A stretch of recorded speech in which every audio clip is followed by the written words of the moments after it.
ha habido otros movimientos sociales que se han convertido en movimientos políticos y que han tenido un avances mucho más rápidos que la cuestión de las minorías sexuales.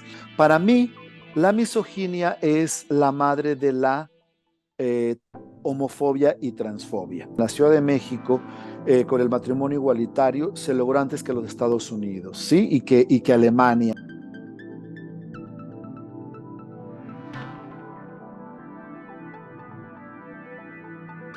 ¿Qué tal? Gracias por acompañarnos nuevamente. Nuestro invitado de este día, el doctor Guillermo de los Reyes, es profesor investigador de estudios culturales latinoamericanos y de género y subdirector del programa de estudios de la mujer, género y sexualidad en la Universidad de Houston, en donde fundó la especialidad en estudios LGBTQ+ y el Centro de Recursos en la misma materia. Bienvenido, doctor. Gracias por acompañarnos. Muchas gracias, Mónica. Desde la academia usted ha trabajado intensamente en torno a la diversidad sexual y para aumentar la conciencia sobre los problemas que enfrentan las minorías sexuales. ¿Qué porcentaje de la población representan y cuál es la situación en general en la que viven? Muy bien, bueno, la reciente encuesta que realizó el INEGI en México, me voy a enfocar en el caso de México, habla de una población autoasumida que alcanza hasta el 7%, entre el 5 al 7% en la mayoría de las entidades federativas. Pero también esa encuesta, además de preguntar qué personas son parte del colectivo LGBTQ+, hace otras preguntas de la población, por ejemplo, como eh, cuáles son sus prácticas, por ejemplo, sexuales en cuestión, tiene sexo con personas de su mismo sexo, etcétera. Y algunas personas que no son parte de este colectivo declaran que tienen este tipo de relaciones. Entonces nos hace ver que es un poco más de lo que las personas que se autodefinen como parte de este colectivo lo van a hacer. Mi interpretación al respecto es que el caso de México es parecido a lo que dice la Organización Mundial de la Salud, que somos aproximadamente un 10% de la población que somos parte del colectivo LGBTQ+, parte de esta población. Y para quien esté interesado en el INEGI hizo, bueno, esta encuesta que se ha publicado y nos dan información de las diferentes entidades federativas, y lo hacen de acuerdo por ejemplo, si son personas que son parte del colectivo eh, bisexual, personas de parte del colectivo de transgénero, y pregunta tanto de cuestiones de identidad y expresión de género como de orientación sexual. Obviamente es importantísimo que sepamos que debido a la situación que tenemos en nuestro país, en México, hay personas que van a ser parte de esta comunidad, pero que lo quieren mantener dentro de la esfera privada. Sobre la situación que enfrentan estas comunidades, estas minorías, ¿a qué se enfrentan hoy en día en pleno siglo XXI? La situación, a diferencia de hace algunos años, por ejemplo, en el siglo XX, incluso anteriormente, ha cambiado. Ha cambiado porque se han logrado algunos derechos um, dentro de la comunidad de la minoría sexual, pero la cuestión que tenemos es que es una población que no puede detentar todos los derechos jurídicos, políticos, culturales y sociales que tienen los y las ciudadanas que no son parte de esta comunidad. Entonces, es un colectivo que está en una constante lucha para lograr todos los derechos. Hoy por hoy es un colectivo bien organizado, el cual está tratando de lograr todos los derechos que les corresponden como ciudadanos, ciudadanas, ciudadanes de la República Mexicana. Ahora bien, ¿a qué atribuye el rechazo de alguna parte de la población heterosexual a las personas con otra identidad de género? ¿Será por falta de educación, por intolerancia, por prejuicios, por temor a lo diferente? Muy bien. Bueno, en este caso, varios de los elementos que usted mencionó son parte de esta ecuación. Por ejemplo, la cuestión de la educación. En México tenemos y hemos crecido con una educación de carácter católico, en su mayoría en el hogar o religiosa. Hay otras eh, tendencias religiosas las cuales también ven a la homosexualidad como un pecado. Entonces, esta idea del pecado ya genera un rechazo. Además de ello, como sabemos, la manera en que se socializa a las personas en México desde pequeñas es con una misoginia que existe. Por ejemplo, ¿cuál es el peor insulto para un niño en México? Eres una niña, o llamarlo mujer, o bueno, de diferentes maneras. Y se viene de un principio de que el ser hombre es algo desde el Renacimiento, que yo luego en mi investigación era la idea del vir, el hombre perfecto, y de ahí todo aquello que no fuese como el hombre era imperfecto, y empezamos con la misoginia. Para mí, la misoginia es la madre de la eh, homofobia y transfobia, porque es ver las características en un hombre como de mujer es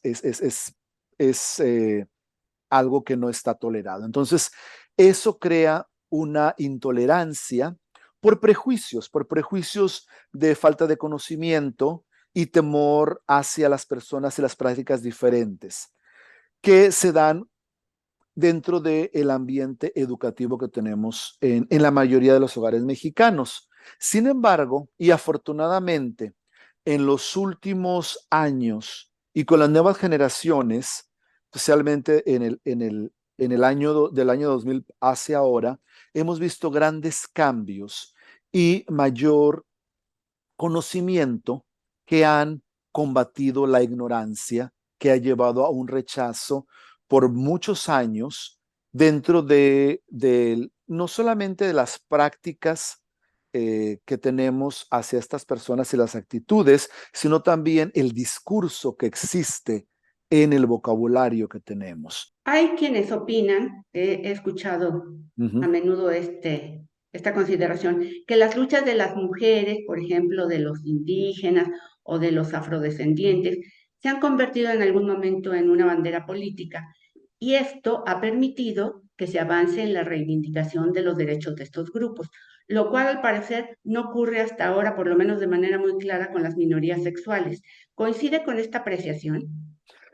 Mire, bueno, en este momento creo que ya ha habido cambios. Sí es verdad, sí coincido con la apreciación a nivel general y de manera comparativa.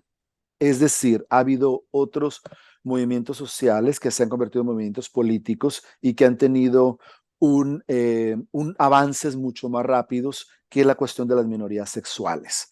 Como dijo Carlos Marx alguna vez, todo movimiento social se convierte en un movimiento político.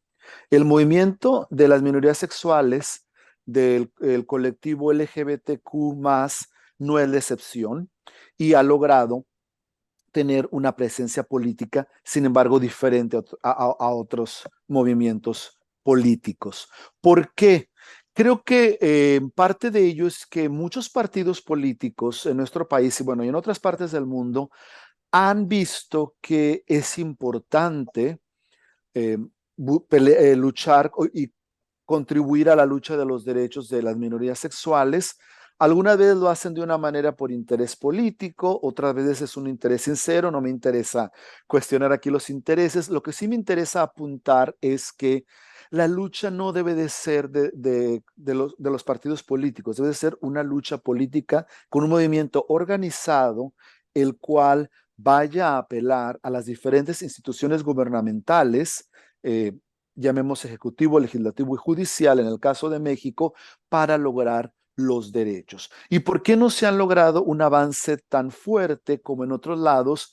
Y es por cuestiones que de lo que yo hablaba hace un rato, de una educación y un discurso homofóbico, transfóbico, que ha hecho que muchas de las personas que son parte de la minoría sexual y que se aceptan en privado como parte de esta minoría no vayan a las calles por miedo a que, bueno, que les corran de su casa, que les critiquen los amigos, que les despidan del trabajo o simplemente porque hay una homofobia internalizada. Sin embargo, hay que hablar aquí del papel de las personas que son activistas, que se han lanzado a través de los años. Hay un libro en México muy interesante que se llama México se escribe con J, que habla de los activismos del colectivo de las minorías sexuales en México, desde el trabajo de una persona que es activista y una persona que es académica en México,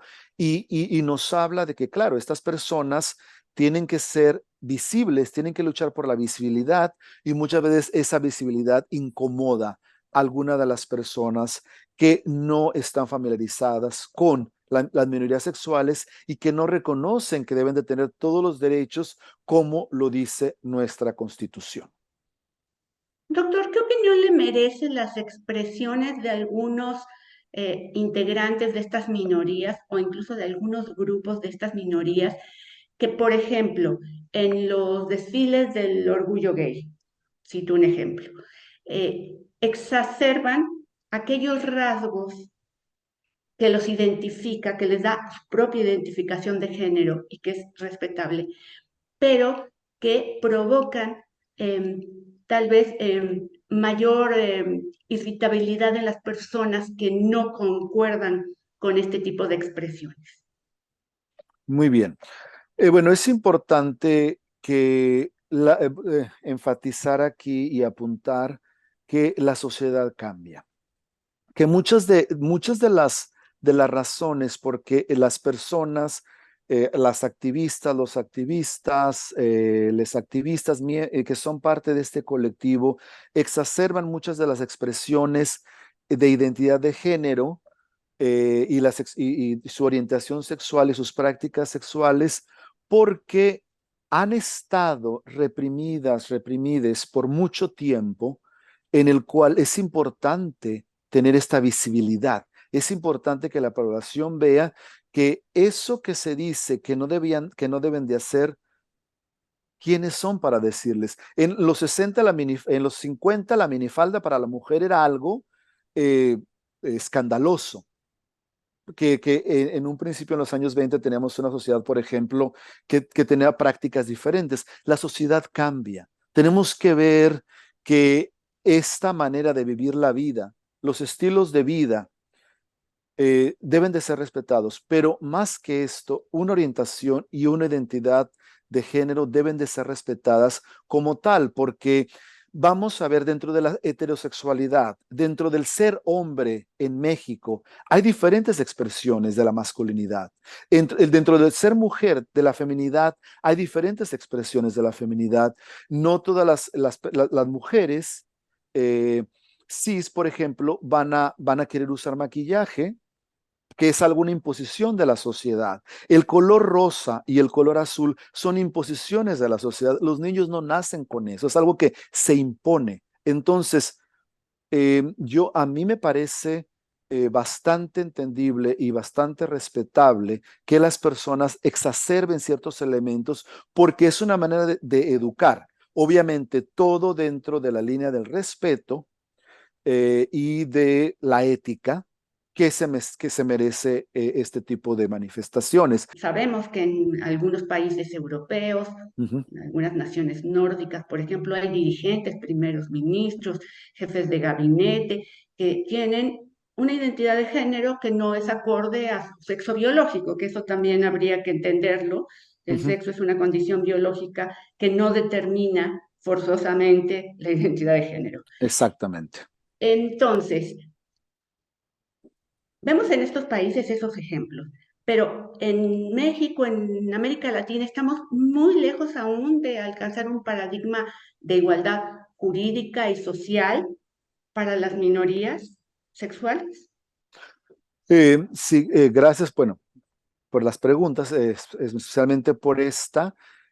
Sí es verdad, en otros países se han logrado, ya tenemos personas transgénero que están en puestos importantes. Sin embargo, en México también hemos avanzado más de lo que yo me habría esperado en algunos casos, en algunas regiones de México. Es importante cuando hablamos de México hablar de ciertas regiones donde se han logrado cosas mucho más rápido. Por ejemplo, en la Ciudad de México, con el matrimonio igualitario se logró antes que los Estados Unidos, ¿sí? Y que Alemania, por ejemplo, pero era en la Ciudad de México, no era en otros lados. Fue hasta hace muy poco que ya teníamos que se respetaba jurídicamente el matrimonio igualitario. Eh, Sin embargo, sí estamos lejos de estar a la altura de países como Noruega, por ejemplo, o Suecia, los países nórdicos, como usted mencionó al respecto. Incluso, por ejemplo, España en algunas de estas cosas había avanzado bastante, pero ha habido movimientos políticos que le han dado, que han atacado los logros que se habían logrado. En México estamos más lejos que esos países porque eh, no todas las personas, no quienes están dirigiendo el país logran entender que estas personas son ciudadanas 100% y deben de tener todos los derechos 100%. Sin embargo, creo que nuestro artículo cuarto constitucional, que define claramente a los ciudadanos de México como iguales, nos puede ayudar a lograr esa, al menos esa igualdad jurídica y social. Y la reforma al artículo primero constitucional del 10 de junio de 2011 hablaba de los derechos inherentes a todas las personas en México, que somos personas ciudadanas de este país. Entonces, creo que eso, si quienes están dirigiendo los movimientos y quienes son quienes hacen, bueno, quienes están salvaguardando los derechos jurídicos mexicanos, deben de acercarse y leer el artículo primero y cuarto constitucionales, ambos artículos constitucionales, que nos van a ayudar a lograr esta igualdad. Y esto va a permitir que tengamos un país que se desarrolle a nivel socioeconómico y político a la par de los países a los que aspiramos, que son aquellos, por ejemplo, los países nórdicos. Siempre que hablamos de desarrollo, pensamos en los países nórdicos, porque ellos, a diferencia de otras potencias, como en el país donde yo vivo y que soy profesor, que de repente tienen algunos logros económicos muy grandes o algunas de desarrollo en algunas áreas tecnológicas o de guerra, pero no en todos los derechos sociales. Entonces nosotros queremos esa igualdad política, social y jurídica en México para lograr poder tener una sociedad más justa, poder tener una sociedad más justa e igualitaria. Doctor de los Reyes, sabemos que este es un tema complejo Claro, que causa polémica, pero en este espacio queremos siempre ofrecer posibilidades de expresión para todas las personas y llevar información que pueda ser útil o interesante para nuestro auditorio. Quizá lo más relevante de todo esto sería que cada ciudadano se interese por entender, por conocer un poco más sobre este tipo de temas tan controvertidos y entender que las personas lo son más allá de su identidad de género. De claro, la misma manera como ya la ciencia determinó que no hay muchas razas en el planeta, sino solo una raza, que es la raza humana, exacto, podríamos empezar a avanzar la comprensión. En la comprensión sería lo mínimo deseable de que la identidad de género no determina la cualidad de un individuo como persona. Le claro. agradezco mucho su tiempo y para despedirnos, nos gustaría que recomendara o nos contara qué libro está leyendo. Bueno, muy bien, con mucho gusto. Bueno, en este momento acabo de terminar un libro que, bueno, no está del todo relacionado con este tema, que es un libro publicado, bueno, un libro de una escritora mexicana, la escritora Cristina Rivera Garza, que se llama El Invencible Verano de Liliana. Eh, este libro nos habla del feminicidio de la hermana de la escritora y es una construcción de un archivo importante.